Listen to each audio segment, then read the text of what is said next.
Well, any questions this morning? Yes, sir, Nick. Thank you.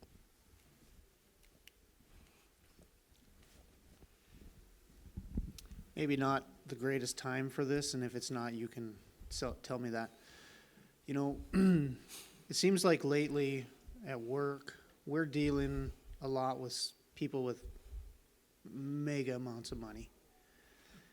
And I've never personally had to sign NDAs before, not in except the last couple of years. And Jeff will know who I'm talking about, but we're doing some work right now for a client, and they're 100% in support of this socialist democratic agenda that's being pushed right now. And we're in there, we're doing work with this family, and it's a family. I mean, he's just a normal guy. He's a multi-billionaire, and he absolutely just like a normal guy. You wouldn't know it if I wouldn't have even known who he was.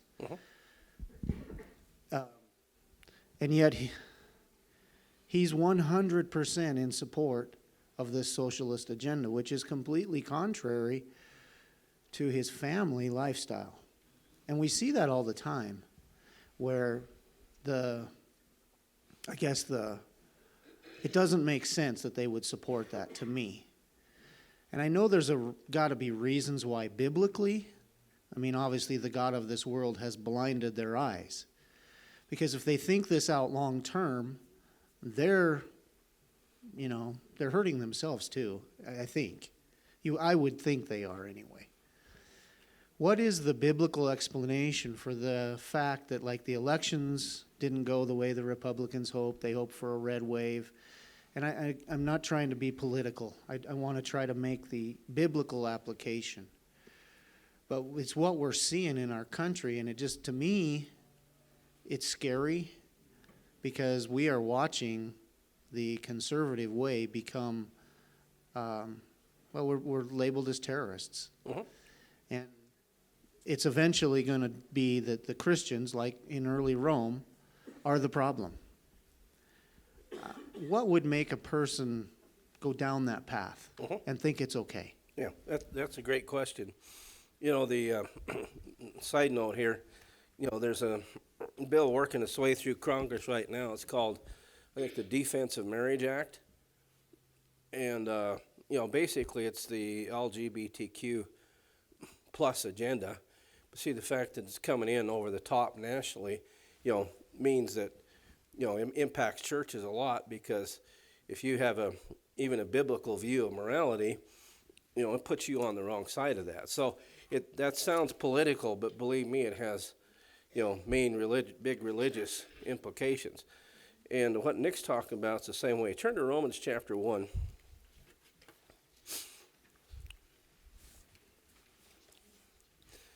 See, one of the characteristics of every society in the world, you know, it's been well stated that they start off tough, okay? The America is a good example of it, but it's happened many times in history. You know, the people that came to the shores of North America, they had to cross the Atlantic Ocean, and that was not an easy deal. You know, imagine spending, you know, a month or so inside one of those ships. You know, when the Pilgrims were crossing, one of the things that helped them was the ship that they were in. Their previous cargo had been a load of wine, so the hull was filled with wine, which is a disinfectant. And the result was that they didn't have any particular amount of disease in crossing the North Atlantic. Okay, they got caught in a major storm, and one of the big cross beams in the boat broke or cracked, but they had a printing press with them, and so they used the big screw from the printing press, you know, to hold that. I mean, you know, and so the result is they made it successfully. You know, there's a lot of ships on the bottom of the Atlantic.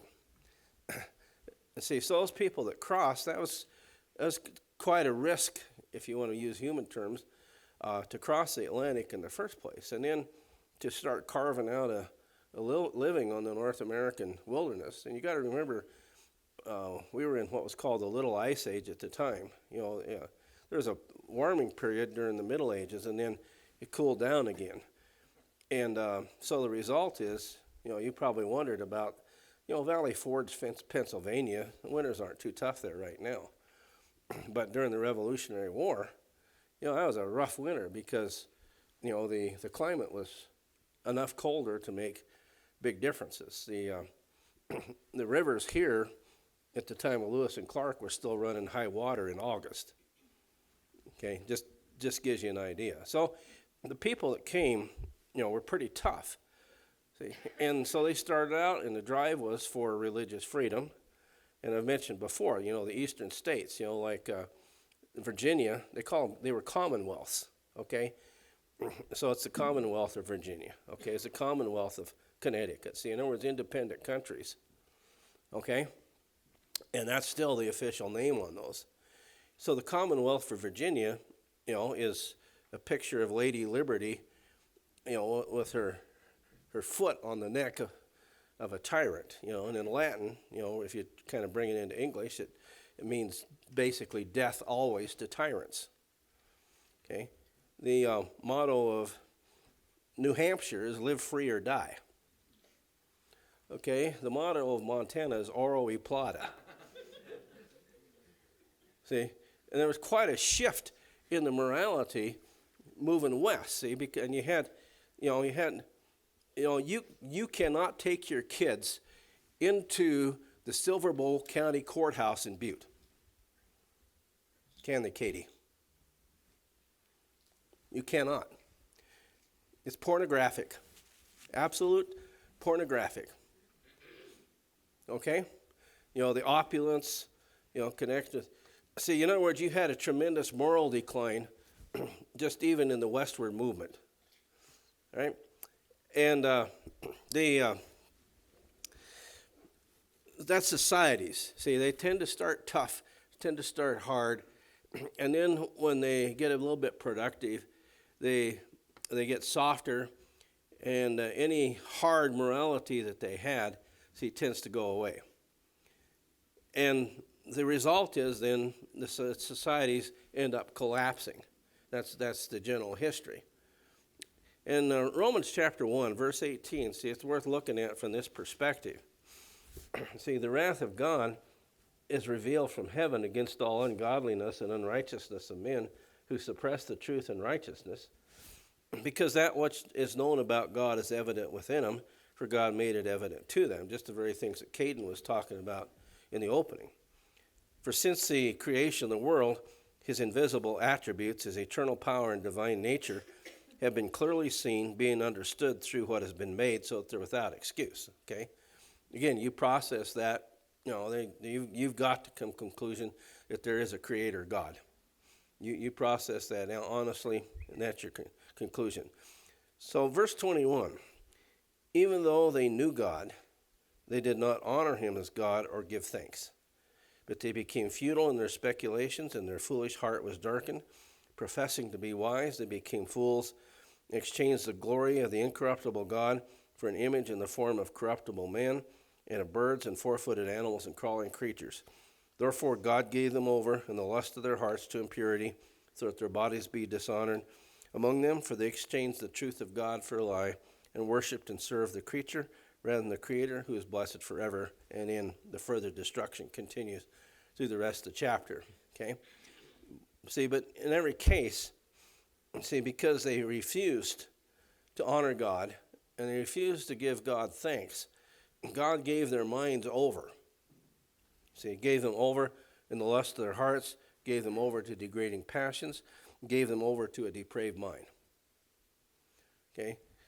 So what you have here is you have a deliberate rejection of God. And when you have a deliberate rejection of God and God's principles, then your rebellion is going to carry you into stuff that causes your own destruction. That happens on a personal basis, and that also happens on a national basis. And so that's why, these guys can't see. They're too blinded, really, by their own lust, own desire for pleasure, and not really processing, where this leads. Anybody that would look at, say, the Okay, take the Bolshevik Revolution. I mean, yeah, the czars were not good. Make no mistake about it. You see, the tremendous amount of serf labor, that went into the construction of Romanov Russia. It was not good. You had the spiritual bankruptcy of the Russian Orthodox Church. See? So the setting was ripe.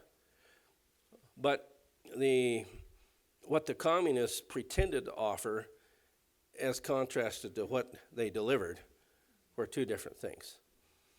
And so there were a lot of people that were sucked into the lies. Basically the communists lie about everything. And the bigger whoppers you tell, the more likely people are to believe them, because nobody could believe that you could lie that big. See, and of course, we're starting to experience that. The people from Eastern Europe and Russia that have come here, they're used to that. See, so when they see it happen in this country, they recognize it right away. It's, okay, these guys are lying. And one of the rules of the communists is always call your opposition what you are. Okay? But they do that, they catch them into pincers movement. Okay? The story of Anastasio Somoza in Nicaragua is a great example. Somoza was a graduate of West Point and a strong believer in the principles of constitutional America and the freedom that resulted, see. And but the problem was in Nicaragua, see, too many of the intelligentsia, too many of the business people believed the lie of the communists. And one of my favorite movies ever was one called Last Plane Out. And I'm not sure if you can even find it, it's probably buried. Last Plane Out's a story of the reporter who was a close friend of Somoza, interviewed him. It was right there and that's the title of his book is The Last Plane Out. He got the last plane out of Nicaragua before the Sandinista Liberation Front took over. See, but it's a good example of his own, the people that should have known better in Nicaragua turned against him. See? And you see it over and over again. Castro was a wealthy, highly educated individual recruited into communism when he was in college. Went to Cuba, and Cuba had some corruption, but I'd say there's less corruption in Cuba than Chicago. That'd be my guess. But see, the people of Cuba, they should have known better. See, and it's interesting. See, the first people to die in Castro's firing squads were the people that put him in office. See, anybody that would look at that, honestly, look at the history, would know where this is going to lead, okay? But if you're too busy, engaged in pleasure, engaged in, the worries of this life, successful, living the good life, if you're too busy doing that to look at the history, then you're going to get sucked in. And that's really the only explanation I got, from the Bible. They basically refused to have God in their knowledge. And God said, all right, you don't want me? You want me at the basis of your society? All right, here's what you get. Further comments, Nick? Anybody else want to comment on that?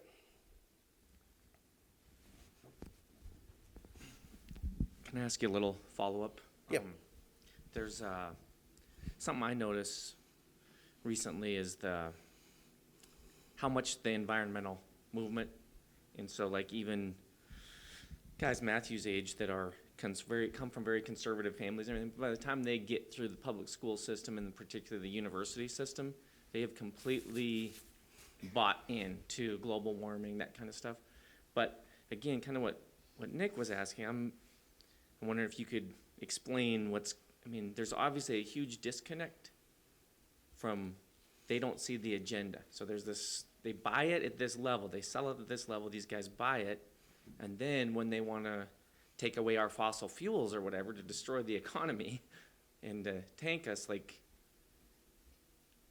everybody's bought in down here at this level. So I don't know what I'm trying to say, but can you explain a little bit, how do we help people see beyond the sales point down here? Well, again, it's really interesting to take a look at it. You know, I look at a liberal news feed just to make sure I'm having balanced coverage, you know. And but it is pretty interesting because I saw an article here the other day on that liberal news feed, you know, talking about some of the anticipated problems with the electric vehicles, okay? And so one of the things that somebody started asking, well, are we going to have a power grid big enough to power the electric vehicles? Okay, I mean that's you know, a fair question. Okay, you know, gasoline is many times more efficient than batteries. And the thing about batteries is, okay, you can't legislate away the physics and the chemistry. Okay, your maximum efficient battery is going to be lithium.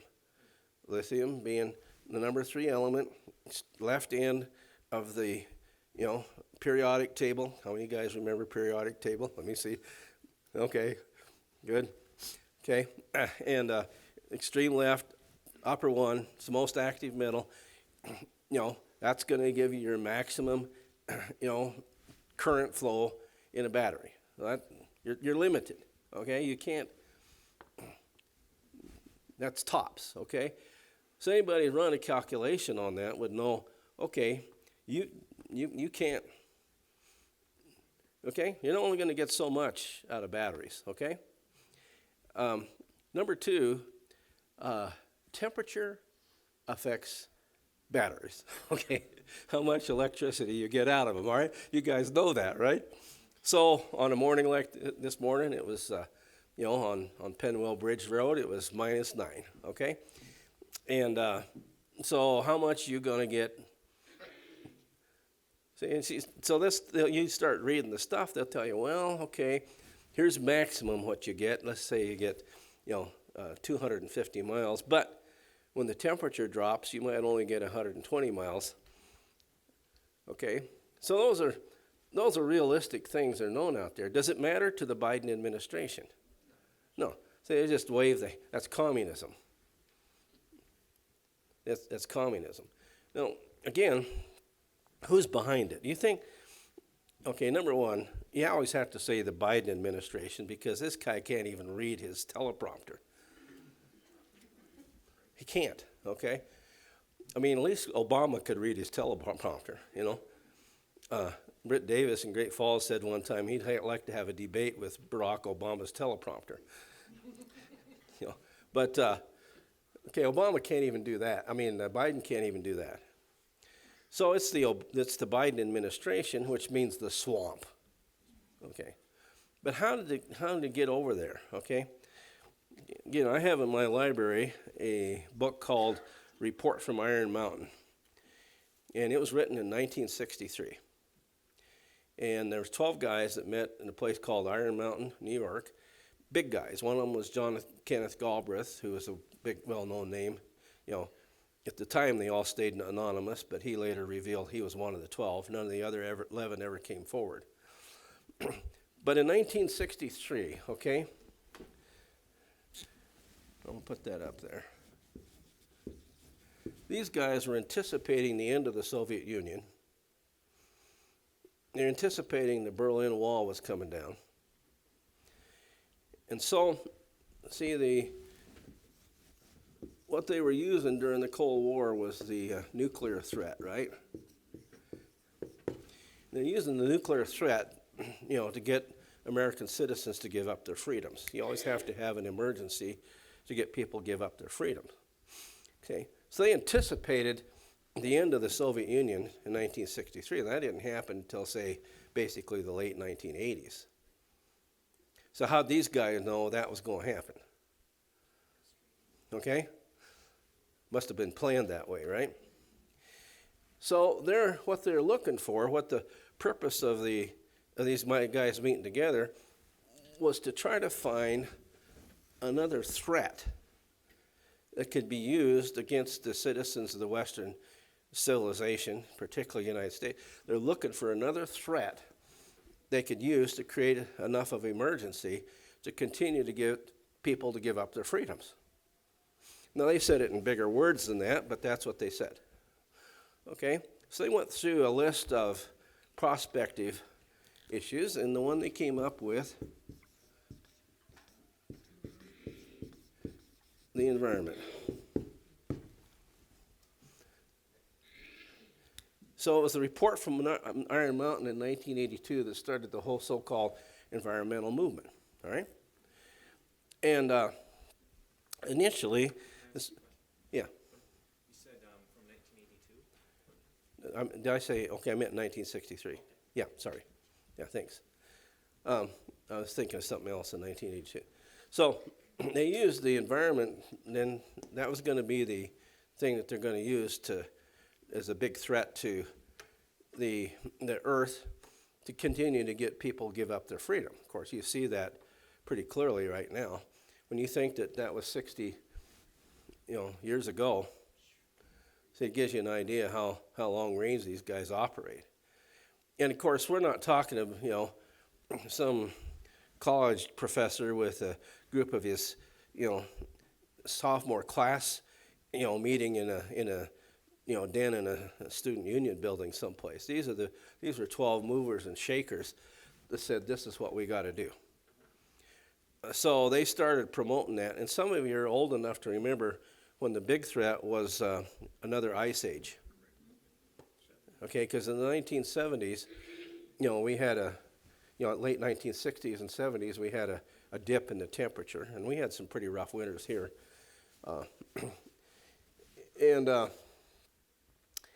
So, side note, that's why they always start in 1972 to point out that there's been warming since 1972. Okay, they won't go talk about the dip, see. But when it became apparent that we weren't going to have a little ice age again, then they switched over to global warming. And the trouble is, when the temperatures leveled off in the late 1990s, then it became climate change. See, so again, the facts don't matter. It's the propaganda. Okay, so they of course implement it through the public school system and through the university system and through entertainment. See, when you have those three working, entertainment, media, education, when you have those all working together, you have a massive amount of brainwashing that gets done. And I was listening to KFO Los Angeles one night coming out of Missoula, 640 on your radio dial, 50,000 watt blowtorch. And they were interviewing a guy from Greenpeace, okay? Now, Greenpeace, of course, is a left-wing, environmentalist organization financed by the Rockefellers, Rockefeller Brothers Fund, Laura Spelman Rockefeller Fund, Foundation. You go back and you follow the money trail. Who finances the Sierra Club? Oil companies? Yep. Why? Okay, you got to say, what? Okay, see, when something doesn't make sense, something else is going on. And so this guy was talking, he was being interviewed by that's the only time I ever picked up KFO Los Angeles was that night, okay? And the only time I ever turned there, actually. It was a rough night. And but they're interviewing this guy from Greenpeace. And this is, say, probably about 1990. Okay? He said in 15 to 20 years, blood will be running in the streets because your kids are not going to put up with the rape of the land and all the fossil fuels and all the things that we're doing to the environment. He said your kids are not going to put up with it. There'll be blood in the streets. Well, he's pretty close, isn't he? See, they used that, and they built that, and they coordinated it. One of the big things that happened is in about 1900, the Rockefellers, the Carnegies, Morgans, they bought up the 25 major newspapers in the U.S. And, okay, so that gave them a lot, because newspapers are the only means of communication you had, see. Well, it wasn't too long after that, actually Tesla invented the radio before Marconi did. See, Marconi was able to jump in and get the patents before Tesla got it. But invented radio, well, guess who owns CBS, ABC, and NBC? See, right out of the chute. And then, of course, along came television, and ABC, CBS, NBC, right? See, so they had a lock on the media from the 1900s on. See, so when it came time for them to kick this agenda in place, they had all the propaganda elements there to be able to impose that step by step by step on the American public, on Western Europe, Western civilization in general. So it hasn't happened by accident. It's been done deliberately, and again, you can trace it if you want to do that. And so, okay, so you got an education system, right? Where kids from the time they're 5 years old have it pounded in their head, fossil fuels are bad, fossil fuels are bad, fossil fuels are killing the climate, fossil fuels are causing global warming. The Earth has a really bad headache right now, the temperature is high, and it's going up. We've got to do something to stop it, or we won't have a future, right? So they're being taught. Okay, well, what do you think they're going to do? Nick? This is all stuff that I'm in daily, right? But to try to bring it back to scriptural, how can we tell that this is not God's plan, right? If this is of man, this is something that we could fight and something could be done about it. But I'm not going to say Trump was a perfect person, right? Or even, close, right? But obviously things started going back towards the right direction, and then all of a sudden Corona got released, right? And shut everything right down, pushed us back in there. Like you said, there's a threat, right? Give up your freedoms, there's a threat, let's shut everything down, right? What was supposed to be 2 weeks to slow the curve became a year lockdown, right? So again, if it's of man, it's something you could fight. If it's a higher power, is this God's plan, or is this just the devil because he's the ruler of the world? Yeah. All of the above. Yeah. I mean, okay, it's not going to happen unless God lets it. Okay. Obviously the devil wants to put everybody on the planet in a state of tyranny, because when you have tyranny, you lose freedom of religion.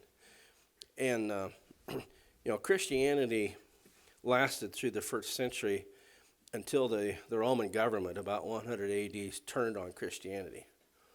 Okay, and real Christianity was wiped out. Again, I've tried to do some research. As near as I can tell, any emphasis on the indwelling Holy Spirit's gone by 120 AD. They still had immersion for remission of sins. That's still part of the Nicene Creed. It's a tag line on the end of the Nicene Creed, say from 325. But the Holy Spirit's gone. And so the pressure from the Roman government was intense. One of the things that the Roman government would not do is wouldn't let Christians educate their own children. That's pretty significant, see. So now God let that happen. Okay. Did all the people involved make their choices? Yeah. Did God have a long-term plan? Yeah, he did. Okay. So, what should the earlier Christians have taught? Well, they should have taught exactly what's in the scripture, shouldn't they? Okay. And, one of the things it talks about is not being ignorant of Satan's schemes. You got to know how he operates. And see, again, in our world, I'm just looking at some of the young people here, you guys, and say late teens, early 20s, okay, you've encountered a barrage of propaganda on all of this, tremendous. And, okay, so if you don't have some solid bearings on it, see you're going to get pulled in. For example, 96% of the temperature gauges in the U.S. they're not a good gauge of what the temperature is. See, back in 2012 or so, they recognized in order to give an accurate gauge of what temperature is, they couldn't use temperatures that were in heat islands. Okay, you take an urban area, got a lot of concrete, got a lot of blacktop. What was that due to the temperature at ground level? Okay, so if they were using actually satellite temperatures. See, and then I think it was 2015, the federal government says, no, we're going to use all those heat island temperatures. Okay, so what's that going to do to the reported temperatures that you're going to get? Well, it's going to bump that up a couple degrees. See, would that fit the propaganda? Absolutely. See, so, John chapter 8, I think there's a really key verse here.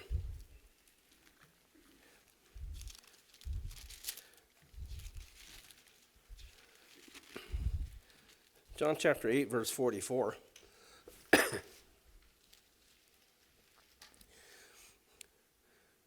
Jesus says to the Jews here, he said, you are of your father, the devil, and you want to do the desires of your father.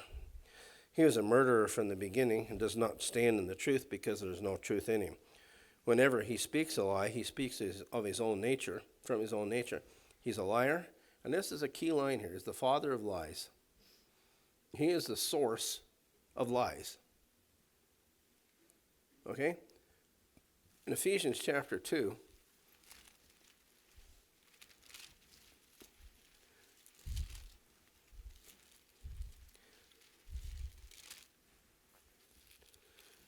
Ephesians chapter 2 and verse 1. Ephesians 2:1, he said, you were dead in your trespasses and sins, in which you formerly walked according to the course of this world, according to the prince of the power of the air. Here's the line I want to get to.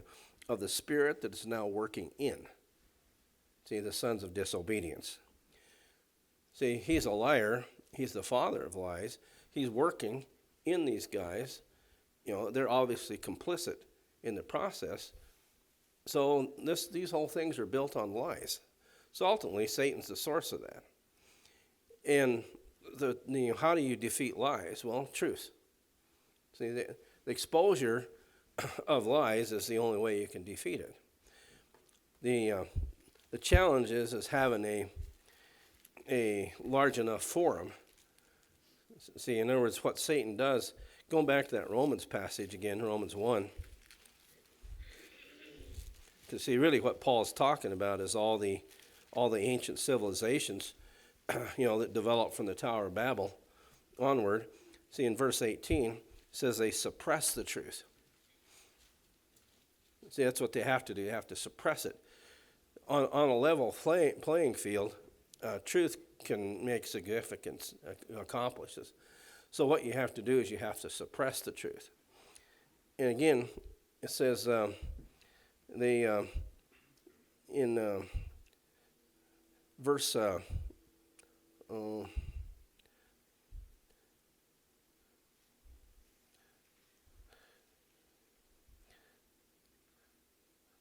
several of them here.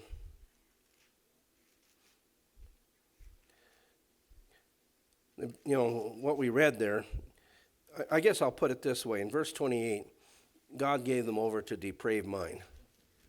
Okay? When they exchanged the truth of God for a lie, they gave themselves over to the liar. Okay? So they believe a lie rather than believe the truth.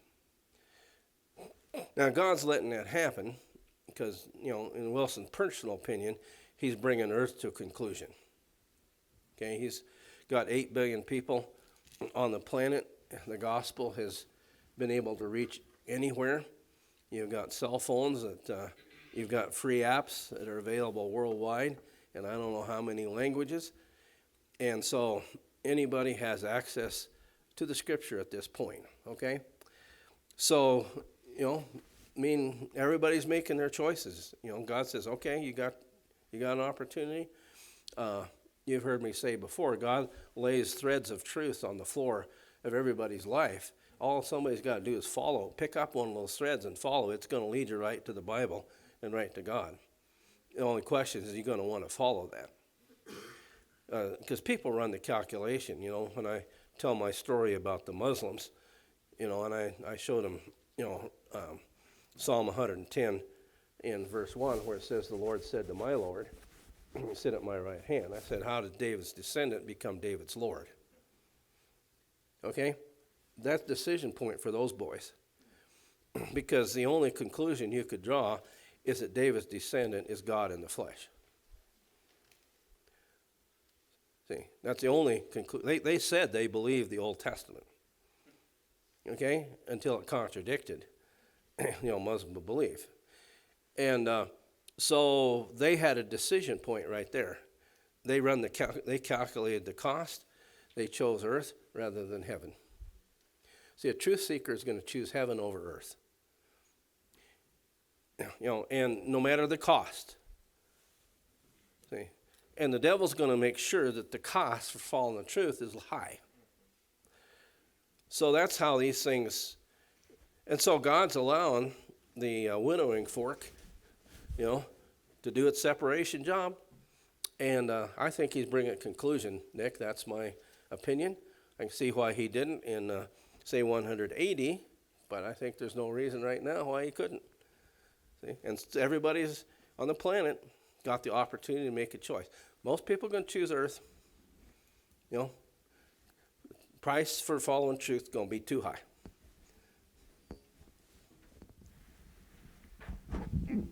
I got a couple comments, and then I'll go to the lithium battery for a second, because that's what we deal with. But, all this environmental, all this global warming, for the number of people on the landmass that the United States have, we are so minute for the rest of the world. But yet this is pushed so much to where we just got our tax bill, probably like everybody else, and $1,700, the most expensive part of that bill was for the schools. More than half. And you're just like, 5 times public safety, and you're just like, they're just pushing that, but yet the population, we're not even close to anything on the planet. So why we're worried about that, again, you see that's an agenda. Lithium batteries, we have those in forklifts. I'm dealing with 3 of them right now. And 2 of them froze because they weren't. Now, all batteries will do that. If they're not charged completely, they will freeze. Brand new trucks, they're froze. Orpac, which used to be Timber Roots down by the Jacobs New building, they have one that just came in this week, and the battery froze. They bought out electric trucks for outdoor use, which blows my mind. But again, it's corporate, someplace else that gets these trucks. Another thing is one of the I'm trying to think of the name of it. One of the beverage places here in town off of Frontage Road. It's just escaping me. They have an SD card in these lithium batteries. the mini ones, the small ones. This thing would not charge. I had to get on the phone with the battery manufacturer, and they're like, oh, pull that SD card out. It's too full of data. They're trying to collect data off these batteries, and they said, this battery needs to be updated. I'm like, why does a battery need to be updated? So their fix for the meantime, until I could get a special cable and they could write a program, was to remove the SD card, and then the truck would charge and run. And it was like that way for 3 months until they wrote a program and everything else. And then only they could erase this SD card and put it back in. So right now you could pull out the SD card and the truck would run fine. But what happens when they decide they put in the program exactly? They just turn it off, and you can't. That's just dead weight. See, it's control, isn't it? See, and again, one of the key parts of the environmental movement is to separate the individual from his automobile, make you use public transportation, which of course is electric. But see, once you're on mass transport, they control you. Okay, and we saw that. Matt was with me in Minsk in 1994, I guess it was. Okay, they had you. You had to go to the subway station, or you had to, go their buses. Okay, how long would it take them to shut that subway down? Boom! And I tell you what, you would not want to get caught when those big gates were coming close. Those big. See, they had you controlled. Okay, and the airport was like 30 miles out of town. So if you wanted to try to get to the airport and get out, see those. See, anybody that has been watching any of this stuff for a long time knows there's a deliberate plan. I think a key point is this week Facebook is going to removing religious. You can't put your religious preference on Facebook. See, what is that? See, that's the next step. See, at some point, only politically correct speech will be allowed, and you think you got a Republican sort of House of Representatives, but number one, the guys in office still got till January 1st to do a lot of damage. Number two, I caught a little bit of former President Trump's speech here the other night. One of the things that he was the most proud about was the USMCA. Did anybody else see that? He said NAFTA was a bad deal, very bad deal, he said. But we got USMCA through.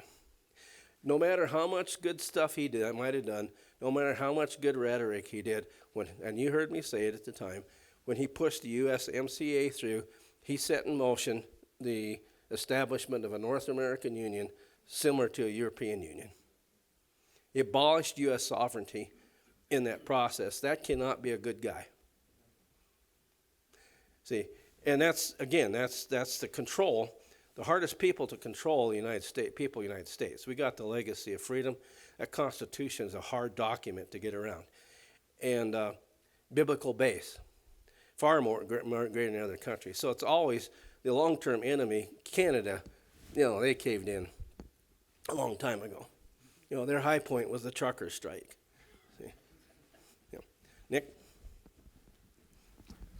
I just wanted to comment too, your comment about the schools and how they controlled newspapers and all things like that. We used to get our news from the newspapers. Now we don't even get our news from the newspapers.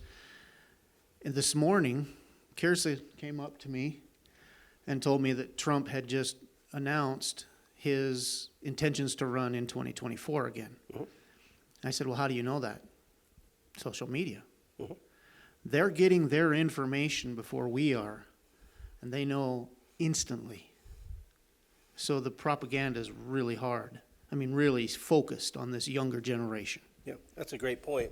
Remember catching a little bit of a Rush Limbaugh program, and there are a couple guys, were in social media, and they were trying to work with the high-level guys in the Republican Party, trying to show them that they had to go much more in the social media direction. And they weren't making any progress. So the guy that was waiting on them, came over and they said, hey, can we ask you some questions? The guy said, sure. He said, how old are you, if you don't mind? He said, I'm 26. You got a college degree? Well, I have a couple years of college, but it's more profitable for me to be a server in a restaurant like this. And then they said, no, where do you get your news? Comedy Central.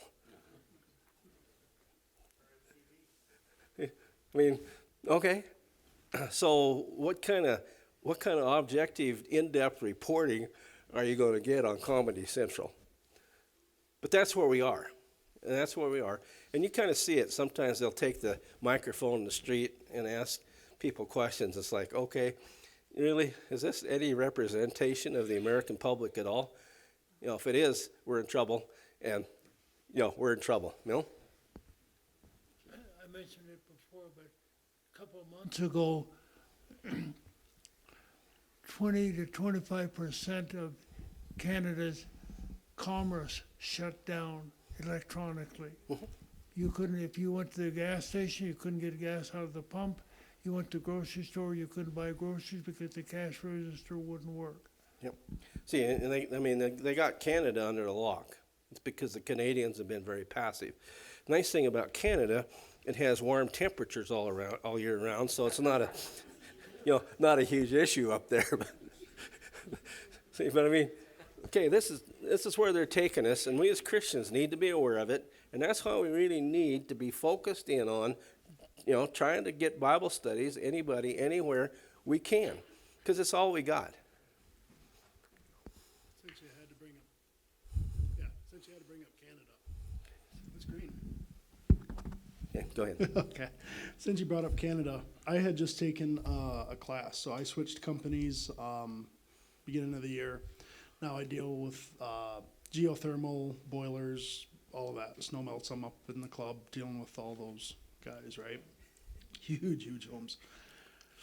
Took a class the other day on controls, and the guy who was giving the class was from Canada, and he told us that Canada had just passed a law that as of 2025 or 2030, you will no longer be able to put fossil fuel burning equipment in your house for heating or anything like that. So all of your boilers would have to be electric. All of your furnaces would have to be electric.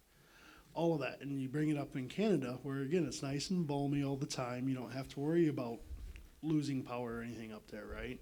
That's what they're pushing there. That's what they're bringing this way. Mhm. Yep, absolutely. Part of that. See, again, that started in 1963. That's when that started, and it just lets you know that the the rich guys of this world, you know, James chapter 2, I think it's really significant what is said here. And we'll call them super rich. James chapter 2.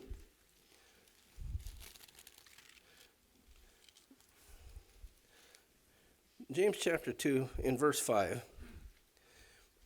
He said, "Listen, my beloved brethren, did not God choose the poor of this world to be rich in faith and heirs of the kingdom which he promised to those who love him?" Most of the time, it's just common people in Christianity, okay? "But you've dishonored the poor man." Then he asks a couple questions here. "Is it not the rich who oppress you? See, and personally drag you into court? Do they not blaspheme the fair name by which you've been called?" See, why is that? See, I mean, okay, when you realize that the guy behind the overt revolution, you know, the Antifa marching in the streets, was Karl Marx, okay? Karl Marx was a practicing Satanist. You realize that the covert revolution, the big financiers, the roundtable societies, stuff like that, Council on Foreign Relations, Trilateral Commission, Bilderbergers, those guys, that was started by Cecil Rhodes. Rhodes Scholarship, Rhodesia, okay? Cecil Rhodes was a practicing Satanist. Okay, so you're going to try to tell me that there's no connection between, quote, politics and religion? See, we have to understand, you know, a closing comment, 2 Peter chapter 1.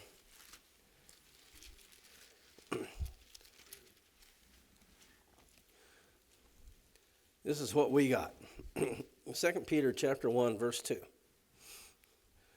"Grace and peace be multiplied to you in the knowledge." See, it's always go back to knowledge of God and of Jesus our Lord, seeing that his divine power, see, has granted to us everything pertaining to life and godliness, through the true knowledge of him who called us by his own glory and excellence. For by these he has granted to us his precious and magnificent promises, so that by them you may become partakers of the divine nature, having escaped the corruption that's in the world by lust. That's a mouthful, but see, it's the corruption that's in the world by lust that's pulling everything in this direction. Going back to the next question, that's the root of it, okay? So we've been called out of here, and we've been granted everything pertaining to life and godliness. In other words, we'll pay attention to Scripture. We'll be able to sort this stuff out. We'll be able to figure out what's going on. You know, I mean, you may have to get, you'll have a good idea of what's going on, but you may have to get some documentation to back you up. Okay, if you're gonna, okay, in the beginning God created the heavens and the earth. Okay, that's a pretty plain statement. Evolution says no. We don't know how it came into existence. We don't know how life formed, but it all happened by random chance. Okay, that can't be right. Okay, but you may need some documentation. You may need some apologetics. But everything pertaining to life and godliness will give you the correct direction you can take. See, and that's what God's done for us. He really has called us out of darkness into His marvelous light. He's called us to victory. He's called us to take a message that's going to pull people. And as this thing continues to progress, guys, it's going to open up more people. You know, there's going to be people that all of a sudden say, wait a minute. Like, say, some of these guys are going to start waking up, say, wait a minute, I was wrong. You know, I was pulled into something here, and now I'm starting to process. Now I need some answers. And guess who's got the answers? Yes, us.